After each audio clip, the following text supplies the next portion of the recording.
Hi, my name is Dr. Charles Durr, and I'm practicing chiropractic for 12 years. 10 of those years with my partner, Dr. Joseph Childs, here in Downingtown, Pennsylvania. The name of our clinic is Corrective Chiropractic, and I'm here to talk to you today about low back pain, leg pain, and sciatica. Now, the common causes of these disorders are a variety. One of them being what's called a herniated or bulging disc, or what's commonly referred to as a non-contained disc. Bulging disc, or what's called a contained disc. Degenerative disc disease, degenerative joint disease, or facet pain, or what's also called a motion disorder.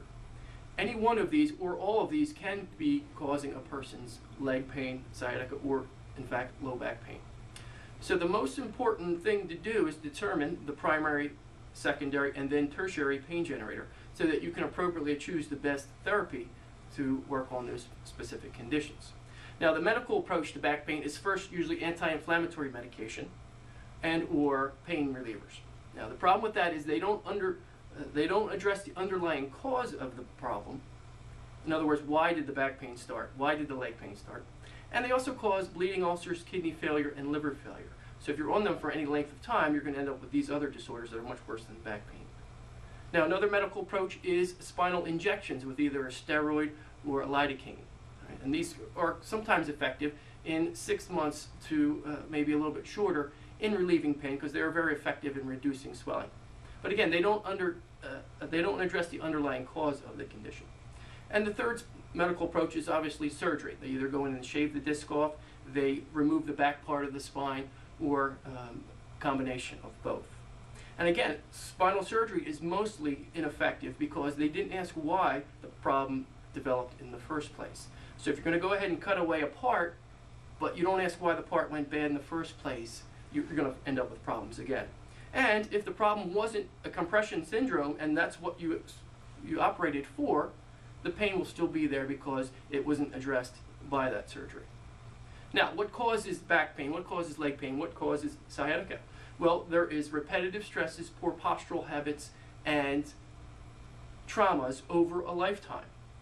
Now, traumas will speed your pain along. Repetitive stresses and poor postural habits will develop slowly over time. But if you have a combination of them all, eventually you're going to have either a bulge or herniated disc, degenerative disc disease, degenerative joint disease, and in fact a motion disorder in your lower spine. So what we first need to do is determine what is the primary pain generator.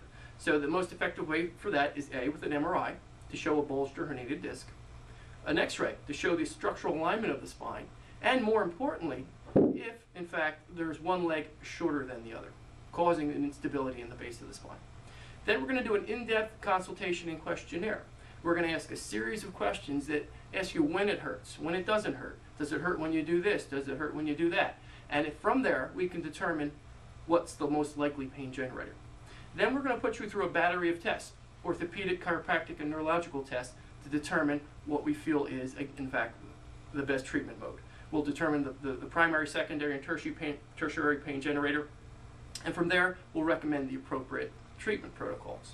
Now, the chiropractic approach, and specifically here in this office, is after the examination, the imaging, and the testing are done, we then sit down with the patient and tell him that we found the primary, secondary, and tertiary pain generators, and we're going to recommend a certain therapy for each one of those. So if you have a compressed or bulging or herniated disc, or what's called a compression syndrome, decompression therapy will be the most effective treatment. Now, decompression therapy isn't vanilla, just lay on the table and everything will be okay. You have to determine the best position, whether it be on your stomach or on your back. What angle of the pull is necessary? How many pounds are necessary? How long should we pull? How long should we rest in between pulls? And so forth. Now, if we determine the best setup, the best angle, the best pull, and the person has, in fact, a compression syndrome, they're going to do very well and their back pain is going to be most likely resolved. Now, if a person has degenerative arthritic pain, the best treatment is laser light therapy. Now, laser light therapy penetrates about 2 inches into the skin, into the tissues, and it speeds collagen synthesis at the cellular level. It disperses inflammation and promotes tissue healing.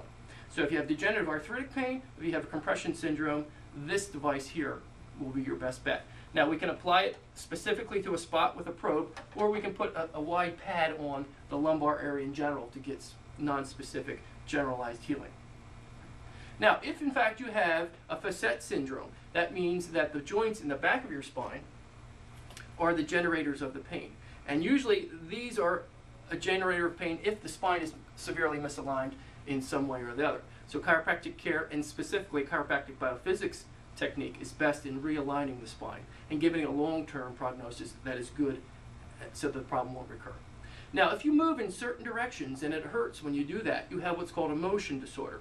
And the best treatment is what's called the ATM2 device. And you can learn more about this at backproject.com. But what we do is we put you through a range of motion. We find a painful range of motion. We strap you into this device, and you perform that motion now pain-free. And then after a certain amount of repetition, then we will test you without the device, and most often afterwards you will be pain-free. Now what we're doing is resetting the muscle activation patterns between your brain and your lower back. And frequently that is a very much overlooked dysfunctional problem in people with spinal or back problems. Now, the part of your brain, as we see here, is the cerebellum. The cerebellum is the back part of your brain. It's in charge of balance, coordination, posture, and muscle tone. So if there's an imbalance from the left and right lobe, which controls the left and right side of the body, you are then going to be imbalanced in your structural muscle tone, your balance, and coordinated movement. So if we don't address the underlying cerebellar dysfunction, then the spinal rehabilitation will be only so effective. So in our office, on a typical visit, we will first examine our patient to determine the pain generators. Then we will test them to see the best setup for any particular compression syndromes. So as a patient comes through our program, they will lay on a chiropractic table. We will do what's called a chiropractic adjustment and a neurological rehabilitation adjustment. We'll use something called an arthro-stim if necessary, which is impulses at a determined amplitude, or we can use what's called an activator device to do one impulse at a time. We will use frequently a vibration pad across the spine, or we'll use our hands or a table-assisted adjustment. And the goal of the adjustment is to take care of misalignments, decrease muscle tone within the spine so it's not rigid for decompression, and to neurologically balance the right and left cerebellar lobes. After a few minutes of the chiropractic adjustment, then you'll be sent over for a decompression therapy session, which lasts anywhere from 10 to 12 up to 15 minutes if necessary. If we determine the proper setup, the proper angle, the proper pull, the proper rest, you'll be on there for 10 minutes to 12 minutes, like I said. While you're on the table, you'll be breathing concentrated oxygen for two reasons. One, the cerebellum that I mentioned before is the most oxygen-dependent part of your body. So if it's starved, or if it's thirsty, so to speak, for oxygen, it won't work as good. It'll slow down, be sluggish, or uncoordinated. So the oxygen is going to help pump up the cerebellum, but also when you're on the decompression device, we're separating those disc space, creating a negative pressure, which increases circulation. Now the disc material between your vertebrae is very avascular, meaning it has a poor blood supply. So there's an opportunity when you're in decompression and those vertebrae are separated that we can increase the circulation. And if you're breathing concentrated oxygen, then that oxygen is going to do more healing than if it were at your normal saturation levels.